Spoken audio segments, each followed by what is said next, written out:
सावधान। ओम नमः सिद्धेभ्य, ओम नमः सिद्धेभ्य, ओम नमः सिद्धेभ्य, ओम जय जय जय। नमोस्तु नमोस्तु नमोस्तु, नमो अर्यन्ताणं, नमो सेद्धाणं, नमो ऐरियाणं, नमो वजायाणं, नमो लोये सवसाणं। मंगलम भगवान वीरो, मंगलम गौतमो गणि, मंगलम कुंद कुंदारो, जैन धर्मोस्तु मंगलम। सर्वमंगलम मांगल्यम सर्वकल्याणकारकम, प्रधानम सर्वधर्माणां, जैनम जयतु शासनम, जैनम जयतु शासनम। जम जस जमि देशे, जैन विहाणेन जम्मिकालम्मि, नादं जिनेन नियदं, जम्बं वा मरणं वा, तमतस तम्मि देशे, तेन विहाणेन तम्मिकालम्मि। कोशगदिवारेदुं, इन्दुवात जिनिन्दु वा, एवं जो निश्चेदो, जानदिदवाणि सवपजाय, सोस दिट्ठि शुद्धो, जो संकदिशो को दिट्ठि। बोले जिनवाणी मात की जय, बोले सुती मात की जय। सलाह का पुरुष ग्रंथ अपना, जिसमें अपनी कहानी चल रही है भगवान आदिनाथ के पूर्व भवों की कहानी, जिसमें अपन ने समझा था लास्ट में। इस प्रकार नाना भांति से श्रीमती और वज्रजंग ने जिन मंदिर में जाकर जिनेन्द्र की पूजन स्तुति की।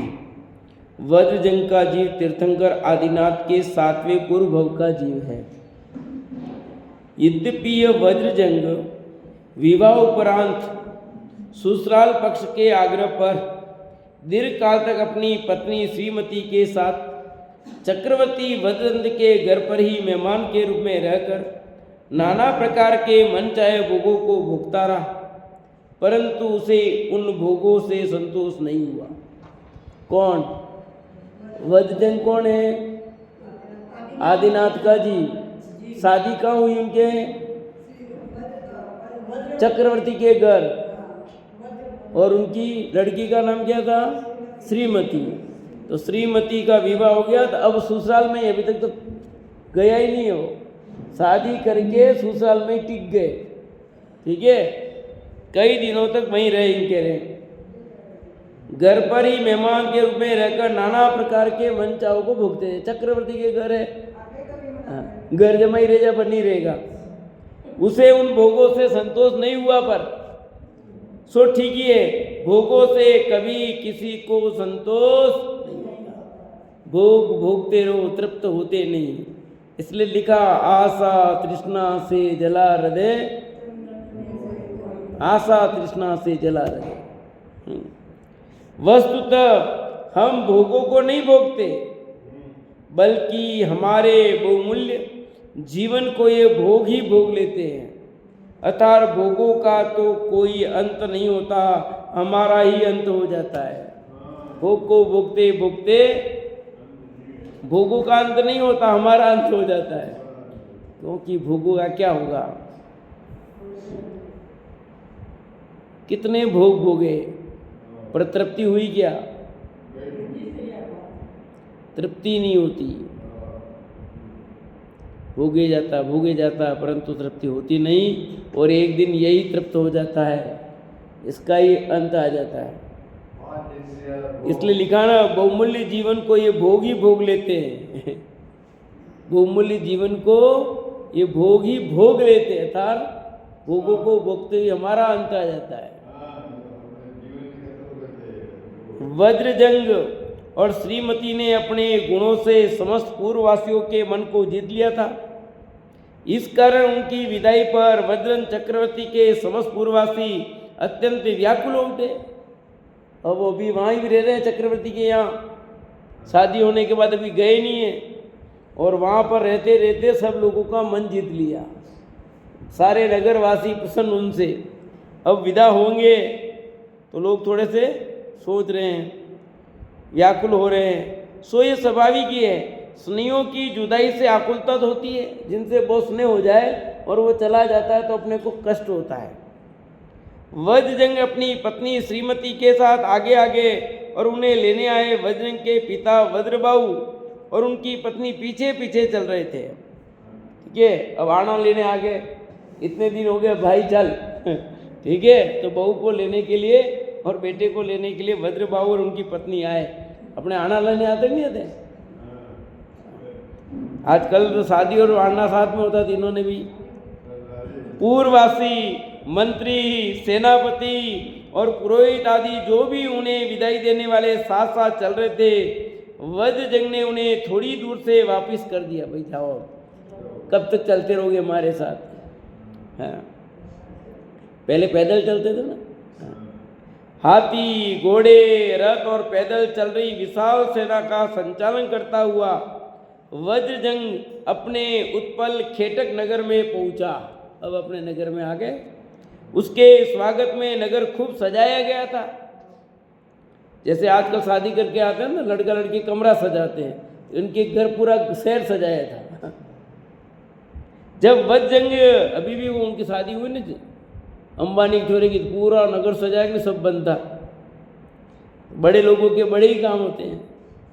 जब वज्रजंग प्रिया श्रीमती के साथ नगर की प्रमुख गलियों से महल की ओर जा रहा था तो नगर की नारियों ने मकानों की छतों पर से आशीर्वाद देते हुए अक्षत व पुष्प वर्षा की।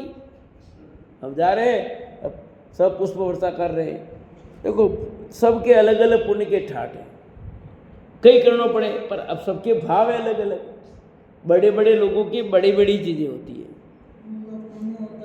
बस पुण्य होता सब होता है। जैसे अभी देखो लक्षराज सिंह है, उसके कैसे ठाट-बाट, तो सबके अलग अलग ही चीज़ है कि क्या गद्दी पर बैठा, अभी राजपाट बदल गया है, अब फिर भी राजगद्दी दे रहे सुपरे। अरे जिनका जो सिस्टम है, जिसका पुण्य उस हिसाब से चलेगा कि नहीं चलेगा? कल्पना क्या है, यथार्थ भी है। कल्पना तो करनी ही पड़ती है, पर यथार्थ है, ऐसा नहीं कि नहीं होता है। बड़े लोगों के लिए बड़े ही सब व्यवस्थाएं होती है, उनका पुण्य वैसा काम करता है नहीं करता है। नव दंपति ने राजभवन में प्रवेश किया। महामनोहर राजभवन सर्व रीतियों के अनुकूल सब प्रकार की सुविधाओं से समृद्ध एवं सुसज्जित था।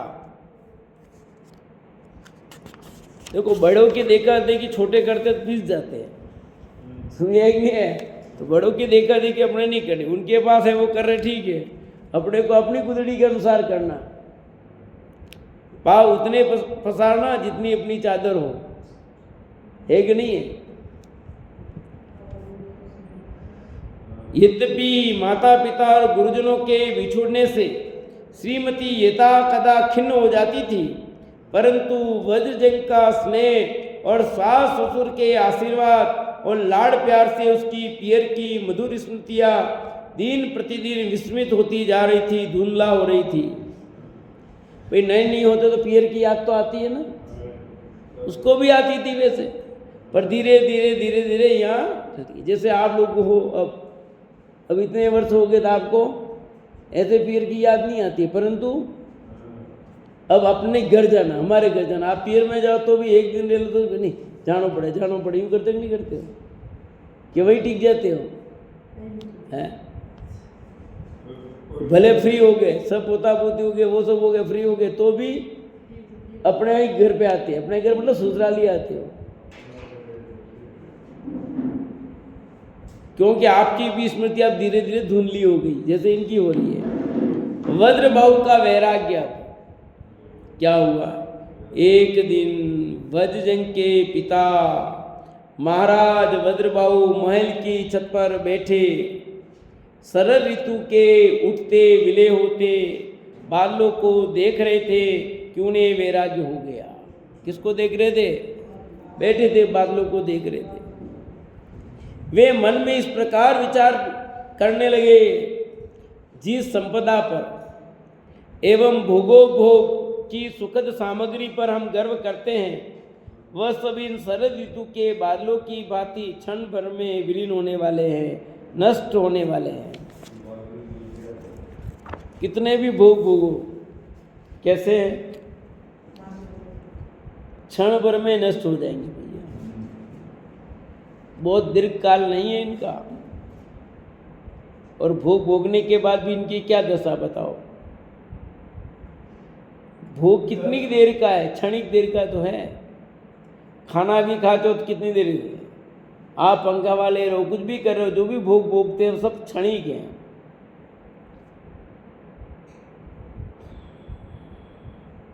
और कैसे क्षणिक बताया है, शरद ऋतु के बादलों की भांति। यह लक्ष्मी बिजली के समान चंचलम क्षणभंगुर है, बिजली चमकती और गायब। पुण्योदय से प्राप्त ये भोग जो प्रारंभ में अच्छे लगते हैं, पाप का उदय आने पर ये भारी संताप देते हैं। पुण्य के उदय में तो अच्छे लगते हैं, पर पाप के उदय में कितने दुख देते हैं, क्योंकि वो भोग भोगे थे और भोगने को नहीं मिल रहे थे। क्या स्थिति होती बताओ, कितनी तकलीफ पड़ती है। जो ठाठ किए हो और वो ठाठ करने को अब नहीं मिलते हैं, आदमी को तकलीफ होती नहीं होती है। आपने अपने मन मर्जी खाया पिया हो और फिर आप बहू के गुलाम हो जाओ, उस समय सब सुविधा नहीं मिलती तो कैसी तकलीफ होती है। देखिए कि नहीं देखिए सबने, बहुत कष्ट वाली बात है भैया। बहुत कुछ भोगा हो, कई लोग देखते ना, कितने पैसे वाले गरीब हो गए। अब गरीब हो गए तो क्या उनकी दशा देखो कैसे क्या करते हैं।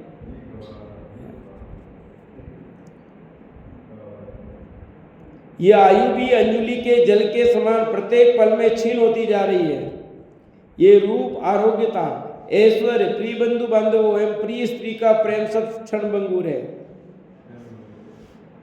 इस प्रकार विचार कर महाराजा वज्रबाहु ने अपने पुत्र वज्रंग का राज्याभिषेक कर दिया और राज्य तथा भोग संपदा का त्याग कर स्वयं ने यमधर मुनि के समीप 500 राजाओं के साथ जिन दीक्षा ले ली है। पहले दीक्षा भी कितनी होती थी, तो आप सोचो इतने राजा कहाँ से आते होंगे। 500 राजा, पहले छोटे छोटे क्षेत्रों में राजा होते थे, बहुत बड़े। आज जैसा पूरा भारत देश ना, इतने में भी कितने राजा थे। आप डूंगरपुर के राजा अलग, उदयपुर के अलग, चित्तौड़ के अलग थे कि नहीं थे। तो राजा क्या, वहां का मुखिया बड़ा, ठीक है कि नहीं। इस समय श्रीमती से उत्पन्न वज्रंग के 98 पुत्रों ने भी अपने दादा और राजऋषि वज्रबाहु के साथ दीक्षा ले ली हो। वज्रंग के 98 लड़कों ने भी एक साथ दीक्षा ले ली।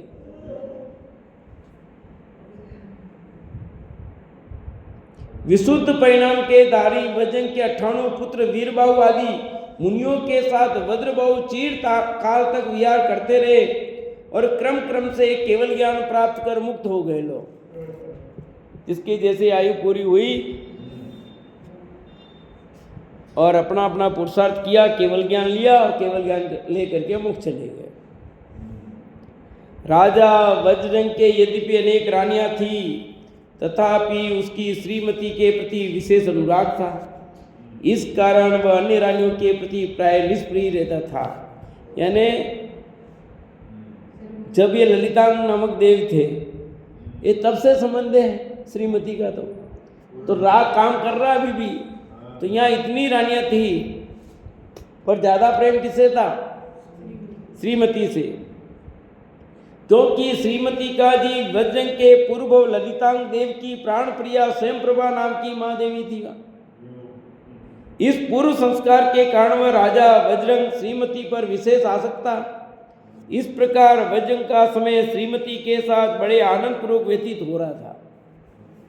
एक दिन बड़ी विभूति के धारक तथा अनेक राजाओं से गिरे श्रीमती के पिता और वज्रजंग के ससुर चक्रवर्ती महाराजा वज्रदंत सिंहासन पर सुख से बैठे थे। इतने में ही वनपाल ने एक नवीन खिला हुआ सुगंधित कमल का फूल महाराज को अर्पित किया।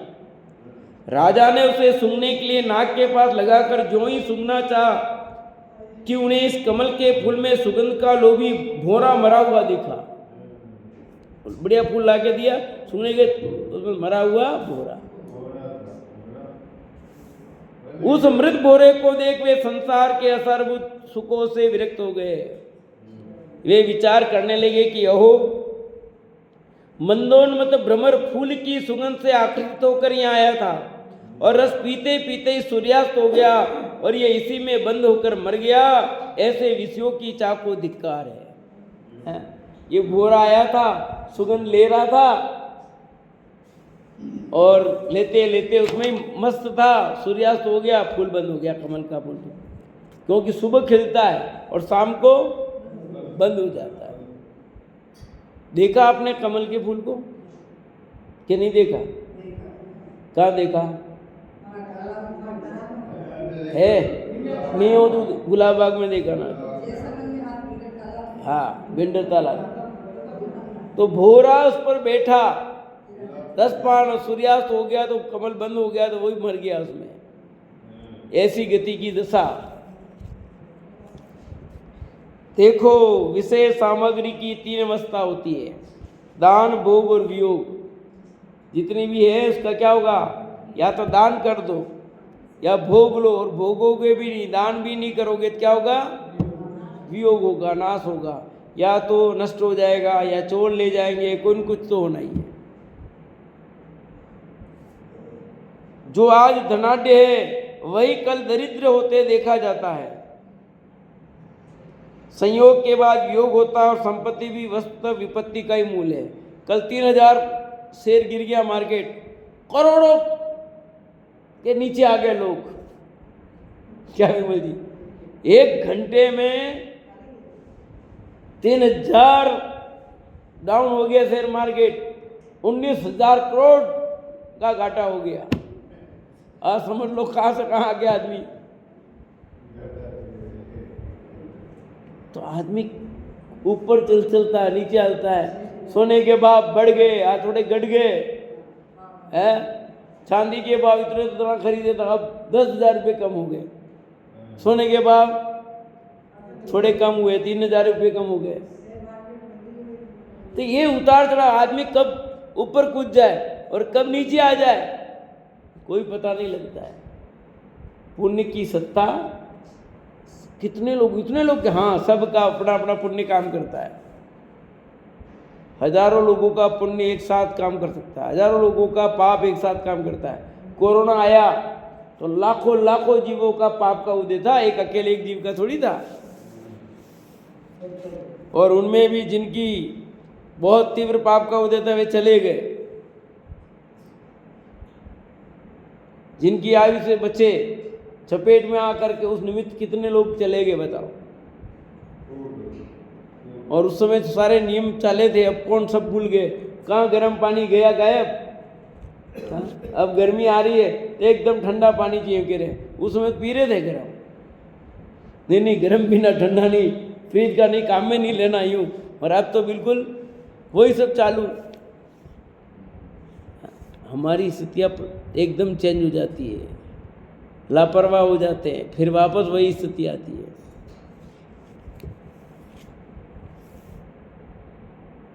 इस प्रकार चक्रवर्ती वज्रदंत ने विषय भोगों से विरक्त होकर अपने साम्राज्य का भार अमित तेज पुत्र को देना चाहा, परंतु वह राज लेने को तैयार नहीं हुआ। वज्रदंत चक्रवर्ती जो है किसके ससुर जी थे बताओ जिया जी? वज्रदंत किसके ससुर जी थे? अभी अपनी कहानी चल रही है, कितनी बार बता दिया आपको। चक्रवर्ती वज्रदंत किसके ससुर जी थे बताओ विमल जी? तो यूं यह कहानी सुना रहे हैं, फिर आप तो सरल चीज चल रही एकदम। किसके पिताजी थे और किसके ससुर जी थे? 50 बार नाम आया अभी। श्रीमती के पिताजी थे और ससुरा जी वज्रजंग है, नाम ऐसे ही देखो, इधर वज्रदंत है, वो वज्रजंग है, वज्रबाहु, नाम सब ऐसे ही आ रहे हैं। तो आदिनाथ के पूर्व भव, 7वें भव के ये सुसरा जी है, ठीक है।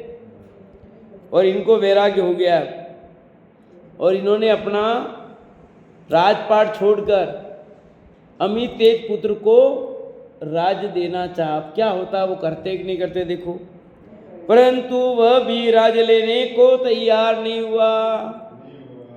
उनका कहना था, जो समझ तुम्हारी सोई समझ हमारी, फिर हम नृपति पद क्यों गए। वाह क्या लाइन है। कवि ने पंक्ति जो लिखी है और उसके भाव को समझने की कोशिश की है। जो समझ तुम्हारी, जो समझ तुम्हारी सोई समझ हमारी, फिर हम नृपति पद क्यों गए। कुछ समझ में आया सुमन दीदी? जो आपकी समझ है, क्या समझ है, आपने संसार को छोड़ रहे हो, आपकी समझ में क्या आया कि संसार दुखदायक है, बेकार है, नश्वर है, ऐसा मानकर आप इसको छोड़ रहे हो, तो फिर मेरे को क्यों फंसा रहे हो। भाई एक घड़ी बेच रहा हूं, तुम क्यों बेच रहे हो भैया? इसलिए बेच रहा हूं कि ये घड़ी मेरे को अच्छी नहीं लगी। तो तुमको अच्छी लगी मेरे को क्यों बेच रहे हो? समझे कि नहीं? जो चीज तुम्हें अच्छी नहीं लगी वो मेरे माथे काहे को डाल रहे हो भैया? हमारे लिए भी वही समझो, मैं तो आपका बेटा हूं। दूसरों को समझ में आए पर मैं तो आपका बेटा हूं। जो सोई समझ मेरी, जो ही समझ आपकी है वही समझ मेरी है। जब आपको ये कष्ट पर लगा है, दुख लगा है, तो आपने अपनी नाक कटाई, मेरी भी नाक कटाना चाह रहे हो। आए समझे नहीं? क्या होता है, पिताजी ने शादी की, बच्चे की भी शादी करे, क्यों? नकटे नकटे भाई, अपनी नाक कटी उसकी भी नाक कटा ताकि वो कुछ कह नहीं सके। जो समझ तुम्हारी सोई समझ हमारी, फिर हम नृपति पद क्यों गए। फिर हम ये राजपद क्यों ग्रहण करें? जिस राजपद को आप बुरा जान करके छोड़ रहे हो, वो राजपद हमें क्यों सौंप रहे हो? जो चीज तुम्हें अच्छी नहीं लगी है, तुमने उसको बुरा माना है, तो हमको ऐसी बुरी चीज क्यों दे रहे हो बताओ? हमको भी अच्छी चीज दो ना। तुम अच्छी चीज को ग्रहण कर रहे हो, बुरी का त्याग कर रहे हो, हमें वो बुरी चीज दे रहे हो कि अच्छी ग्रहण करने को नहीं कह रहे हो। ऐसा पिता कैसा काम का? उसके तैयार न होने पर उन्होंने उसके छोटे भाइयों से कहा, परंतु वे भी तैयार नहीं हुए। देखो होनार भली हो, वैराग्य पक गया हो तो ऐसी बात बनेगी। अमित के छोटे भाई ने कहा, हे पिता, जब आप इस राज्य को छोड़ना चाहते हैं तो मुझे भी नहीं चाहिए, मुझे भी ये राजपाट भारभूत लगता है। हे पूज्य, मैं भी आपके साथ तपोवन को चलूंगा। जिस रास्ते पर आप चल रहे हो उस रास्ते पर मैं भी चलूंगा। जब ये आपको बुरा लगा, ये अच्छा मार्ग लग रहा है, तब जा रहे हो ना, तो मैं भी अच्छे मार्ग पे चलूँ ना, मैं खराब क्यों लूँ? जब किसी भी पुत्र ने राज्य पद स्वीकार नहीं किया, सभी ने साथ में दीक्षा लेने की भावना प्रकट की, तो अंतो गत्वा चक्रवर्ती वज्रदंत को अपने राज्य का उत्तरदायित्व अपने पोते अमित तेज के पुत्र पुंडरीक को सौंपना पड़ा। उस समय वह पुंडरीक छोटी अवस्था का नाबालिग था, किंतु वही संतान की परिपाटी का पालन करने वाला था। है सुन में आया? पिताजी ने छोड़ा, बेटों ने स्वीकार नहीं किया, अब पोता भी छोटा है, यहाँ तक आता है गर्भ में तिलक करके निकल गए। ठीक है, नाबालिग के भी छोटा है, पर अब तिलक तो होना है ना, राजगद्दी। भाई अपने गद्दी करते ना, क्या पगड़ी दस्तूर, पगड़ी दस्तूर का क्या मतलब पता आपको? राज तिलक है वो। हाँ, धोएरा महिलाओं में दोहरा कहते हैं, इधर पगड़ी दस्तूर, क्योंकि पाक पहना दी, ये तेरे माथे पाक, अब तू भोग बोध गए। हाँ, यानी अब तुम जिम्मेदार हो गए सब, पहले वो जिम्मेदार थे, अब सब तुम जिम्मेदार हो। ऐसे ही पगड़ी दस्तूर को या तुम राजगद्दी को नाम बदले जाते हैं, सब बात है कि बड़ों का नाम राजगद्दी कर दिया है और यहाँ पर पगड़ी दस्तूर किया है, बात वो की वही है। सब तिलक निकालते हैं नहीं निकालते हैं, और सब फिर क्या करते हैं, 1-1 रुपया रखते हैं। आजकल तो बंद हो गए, पहले 1-1 रुपया रखते थे ना, पहले 1-1 रुपया। वो 1-1 रुपया का क्या मतलब था पता है? भेंट देते थे, राजा बनता तो भेंट देते थे, वो भेंट है। भेंट मतलब ये सिस्टम पुजारी के काम आ जाए, यूँ पुजारी तिलक कराते थे, बाकी है वो भेंट है। समझ आएगी नहीं? हमारे नहीं है, हमारे भी नहीं है। हाँ, आप और हमारे में भेद इसलिए नहीं है, ठीक है? कैसे भेद हो तो समझ में आया कि नहीं आया?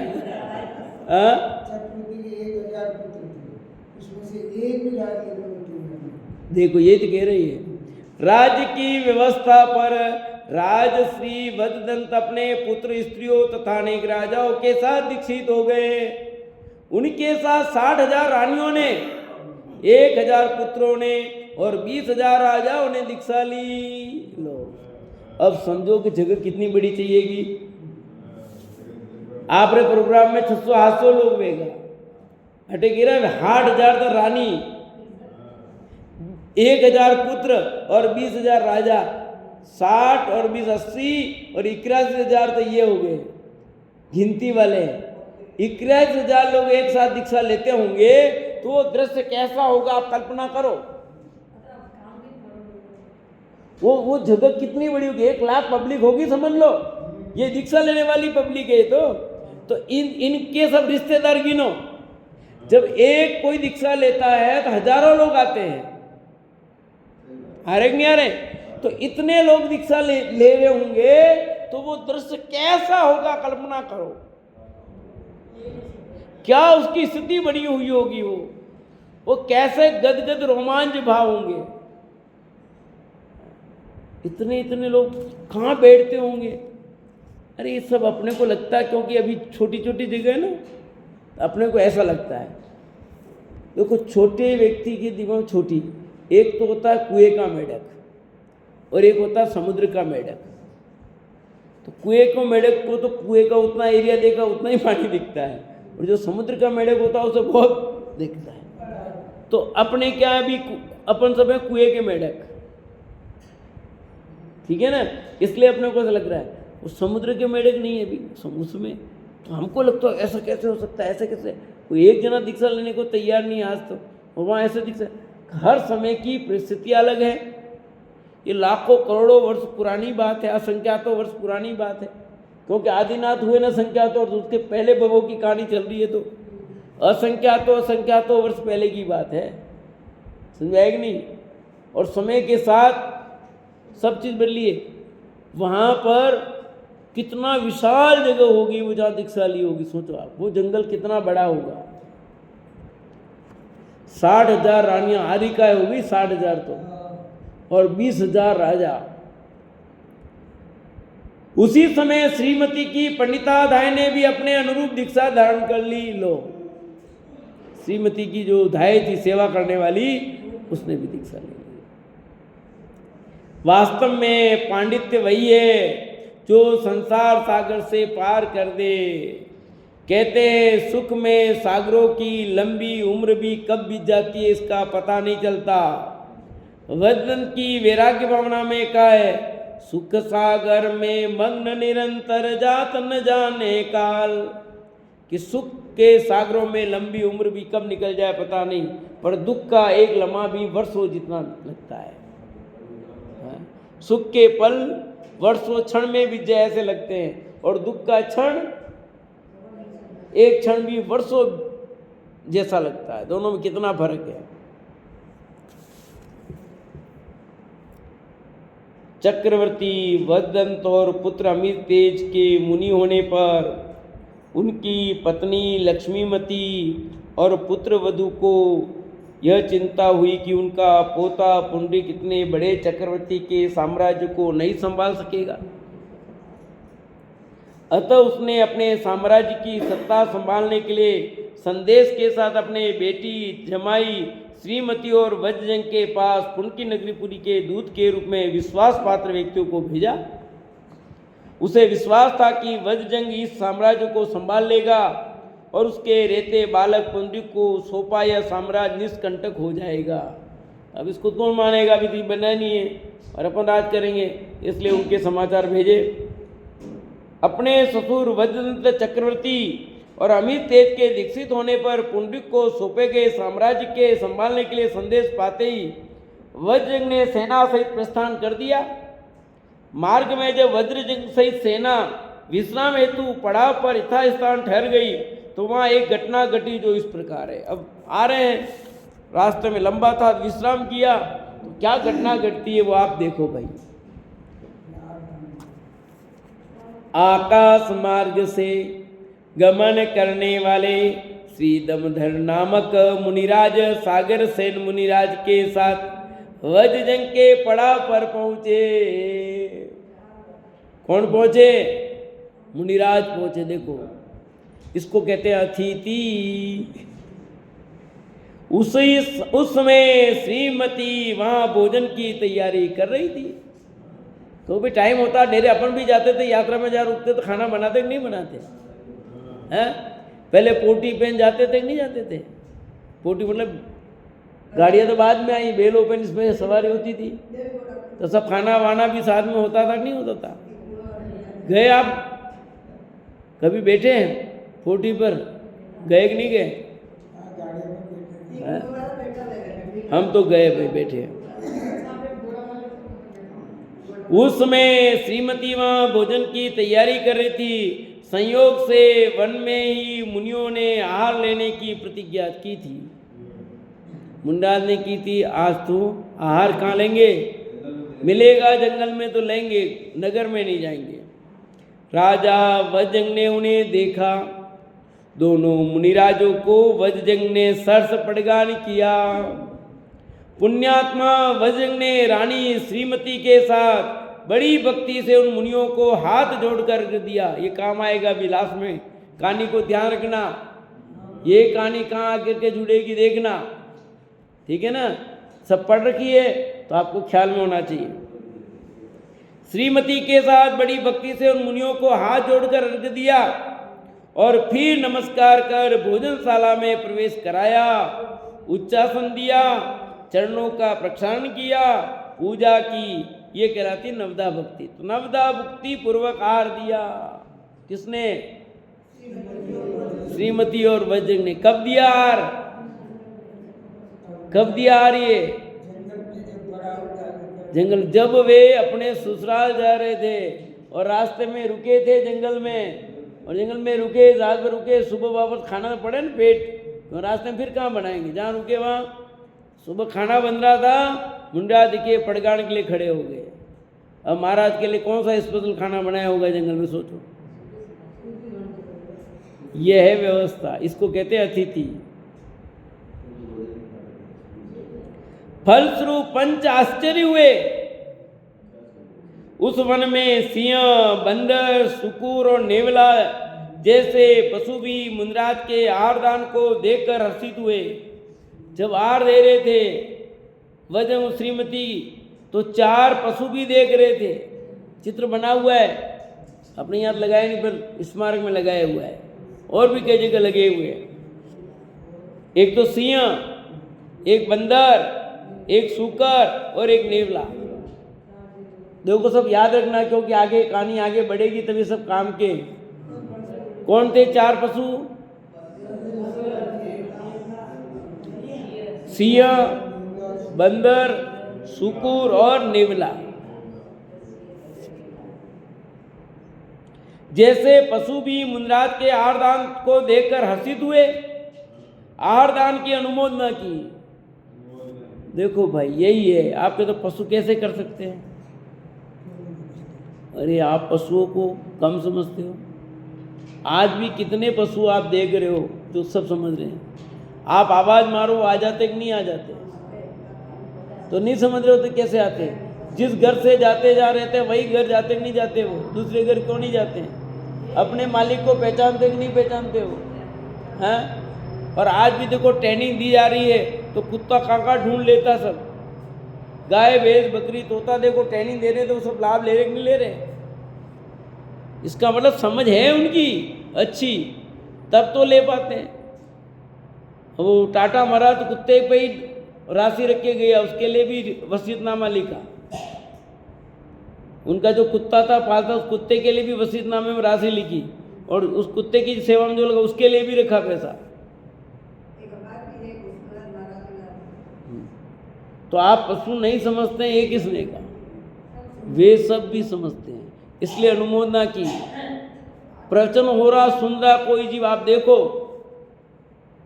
कई ध्यान से सुनते हुए देखे और उनके परिणाम बदल जाए।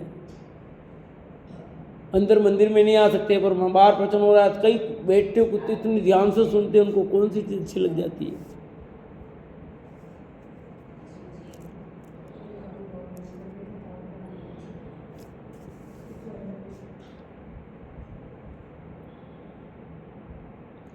जैसे पशु भी मुनिराज के आरदान को देखकर हर्षित हुए और आरदान की अनुमोदना की। वज्रजंग को कुंचकी के कहने से मालूम हुआ कि वे दमदर और सागर सेन मुनिराज वज्रजंग के ही पुत्र हैं। लो, किसके पुत्र हैं? वज्रजंग। वज्रजंग कौन? एक खुद जो आर दे रहे हैं उन्हीं के पुत्र हैं वो दोनों, श्रीमती जी के ही, श्रीमती वज्रजंग के पुत्र हैं। कौन? दमधर और यमधर। अपने ही पुत्रों को आर दे रहे हैं, सही बात है कि नहीं? अपने पुत्रों को आर नहीं दे रहे हैं, वे मुनिराज को आर दे रहे हैं। कहने में ऐसा कहेंगे भले, पर सचमुच वे अपने पुत्रों को आर नहीं दे रहे हैं, वे मुनिराज को आर दे रहे हैं। तभी तो नवदा भक्ति की है। पुत्रों को आर देने के लिए कौन नवदा भक्ति करता है? पर करनी पड़ती है, बच्चे छोटे होते नहीं लेते, कितने घूमना पड़ता है। वही कह रहा हूं। आहार होने के बाद राजा वज्रजंग श्रीमती के साथ उन मुनिराजों के पास गए और विनय पूर्वक इन चारों पशुओं के पूर्व पूछे। उनमें से दमदर मुनिराज ने उनके पूर्व कहे, हे राजन, यह सिंह आदि भविष्य में तुम्हारे पुत्र होकर मोक्ष प्राप्त करेंगे। लो, तुम्हारे पुत्र होंगे, मोक्ष प्राप्त करेंगे। यह सिंह पूर्व में हस्तिनापुर में एक व्यापारी का पुत्र था। ये जो शेर है वो हस्तिनापुर में एक व्यापारी का पुत्र था। तीव्र क्रोध के कारण मरकर सिंह हुआ है। यह सुकर पूर्व में एक राजपुत्र था, परंतु मान कसाई के कारण मरकर सुकर हुआ है। यह बंदर पूर्व में मणिपुत्र था, जो तीव्र माया कसाई के कारण मरकर बंदर हुआ है। और यह नेवला एक हलवाई था, जो तीव्र लोभ के कारण मरकर निवला हुआ है। चारों कसाई आ गए और चारों कसा से त्रिंद दशा बताती। देखो, क्रोध मान माया लोभ आ गए और क्या क्या हो गए देख लो। सब अच्छे गिराने होने पर भी कैसी दशा हो जाएगी पता नहीं लगता अपने को। अपने को यहाँ अपन इतनी होशियारी कर रहे हैं, इतना सब अक्कड़ कर रहे हैं, पर ये पर्याय छूट करके कहाँ पैदा हो जाओगे पता नहीं लगता। अपने परिणामों का फल भोगना ही पड़ेगा। कैसे परिणाम चल रहे अपने। कसायों के कारण इनकी ये दुर्गति हुई है, अतः ये कसाय छोड़ने योग्य है। तत्व ज्ञान के अभ्यास से जब पर पदार्थ इष्ट अनिष्ट भाषित नहीं होते तो कसाय उत्पन्न ही नहीं होती। अतः सभी को स्वाध्याय का नियम लेकर प्रतिदिन तत्वाभ्यास अवश्य करना चाहिए। क्या करना चाहिए? कि कसायों के कारण इनकी दुर्गति हुई है भैया, और ये कसाय छोड़ने योग्य है। चारों जीवों की दुर्गति क्यों हुई? कसाय के कारण। और अपनी भी कैसी तीव्र कसाय चलती है, पता नहीं लगता। अपन कसाय करते ऐसा लगता नहीं। क्रोध मान माया लोग कसाय करते रहते दिन भर। हाँ, बिना मतलब के क्रोध, बिना मतलब के मान, बिना मतलब के माया, बिना मतलब का लोभ कर लेते, बात ही कुछ नहीं, और जबरदस्ती क्रोध हो रहे हैं, मान हो रहे हैं, माया हो, लोभ हो रहे हैं। और इस कसाय के फल में कहाँ जाके पैदा हो जाएंगे कुछ पता नहीं लगेगा। कैसे कैसे लोग सड़ रहे हैं, कैसी कैसी दशा हो रही है। एक एक दृश्य को देखो हॉस्पिटल में जाकर तो पता लगे। जाओ चक्कर लगाओ, महीने में एक बार हॉस्पिटल जाकर के, बड़े हॉस्पिटल जाके चक्कर लगाने चाहिए, तो आपको एहसास होगा कि क्या दशा है हमारी को। ये सब अनुकूलताएं मिल गई, प्रतिकूलता में क्या दशा बनती है। चारों जीव इतने अच्छे होने पर भी कहाँ त्रिंज में पैदा हो गए, कैसे दुख भोग रहे हैं। कसाय तत्व ज्ञान के अभ्यास से जब पर पदार्थ इष्ट निष्पासित नहीं होते तो कसाय उत्पन्न नहीं होती। बस कसाय कब उत्पन्न नहीं होगी, जब तत्व ज्ञान का अभ्यास होगा। कोई पदार्थ इष्ट या निष्ट मालूम नहीं पड़ेगा तो कसाय उत्पन्न नहीं होगी। और जब कोई अच्छा कोई बुरा मालूम पड़ेगा तो कसाय उत्पन्न होगी। जगत में कोई अच्छा भी नहीं और कोई बुरा भी नहीं लगेगा तो कसाय उत्पन्न नहीं होगी। अतः सभी को स्वाध्याय का नियम लेकर प्रतिदिन तत्वाभ्यास अवश्य करना चाहिए। बस प्रतिदिन क्या करना चाहिए, तत्वाभ्यास करना चाहिए। तत्वाभ्यास के बिना पार नहीं पड़ेगी भैया। इस समय चारों सत्पात्र को दिए आरदान की अनुमोदना कर हर्षित हुए। इससे इन्हें अपने अपने पूर्व भव की जाति स्मरण तो हो ही गया है। जाति स्मरण होते ही चारों विषय कसाय एवं सांसारिक भोगों से एकदम विरक्त भी हो गए और निर्भय होकर धर्म स्मरण करने की इच्छा से यहाँ एकदम शांत होकर बैठे हैं। क्या कहा, ये चारों पात्र अब सत्पात्र हो गए। आहार दान का अनुमोदना की, भाव बदल गए। इससे अपने अपने पूर्व भाव का जाति स्मरण हो गया इनको। हम पूर्व में क्या थे और आज क्या हो गया। जाति स्मरण होते ही चारों विषय कसा संसारिक भोगों से एकदम विरक्त हो गए। उन्हें अपने अपराध का फल मालूम पड़ गया कि हमने कैसे परिणाम किए जिसके कारण हमें ये त्रिंज दशा मिली। कहाँ हम राजा, कहाँ हम मनुष्य, मनुष्यों में कहाँ बनिए, कहाँ बड़े बड़े पद पर, कहाँ आज ये हो गए। निर्भय होकर धर्म स्मरण करने की इच्छा से यहाँ एकदम शांत होकर बैठ गए हो। हे राजन, तुम दोनों ने आहारदान के फलस्वरूप भोग भूमि का बंद किया। तुमने, किसने, श्रीमती और वज्रजन के जीव ने।